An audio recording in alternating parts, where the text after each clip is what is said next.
Maraming nagtatanong po sa akin, Chinky, paano ba guminhawa ang buhay ng tao? Paano bang yumaman ang isang tao?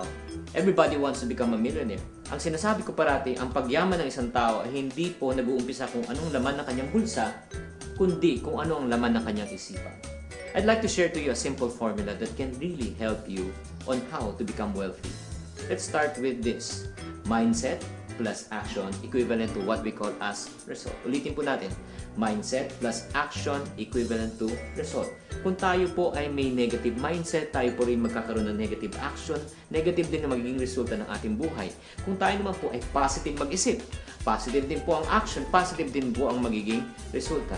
Ang isang magandang halimbawa po ay katulad ng paano tayo pinapalaki ng ating mga magulang. Sinasabi sa atin ng ating mga magulang, anak, mag-aral ka mabuti para paglaki mo maghanap ka ng magandang trabaho. Ano mo masama sa trabaho? Wala. Pero kami po naman mga singkit, paano naman po kami pinapalaki? Sinasabi sa amin, anak, mag-aral ka mabuti para paglaki mo, hanap ka maganda ni negosyo. Okay?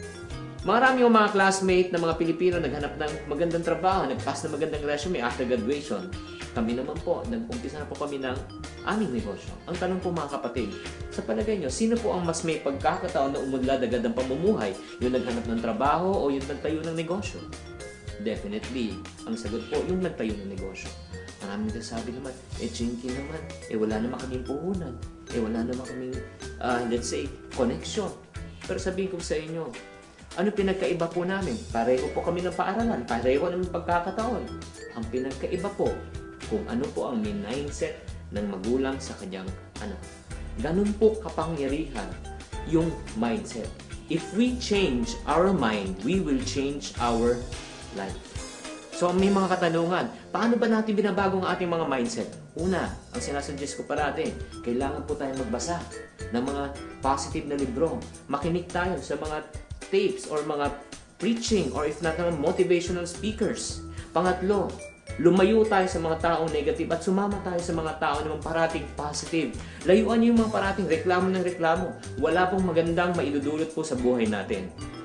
At isa pang katanungan ng mga tao, does it necessarily mean to say, kung negative ka mag-isip, negative din maging resulta mo? Definitely, yes. Kung negative po tayo mag-isip, negative din po ang ating action, negative din po ang ating result.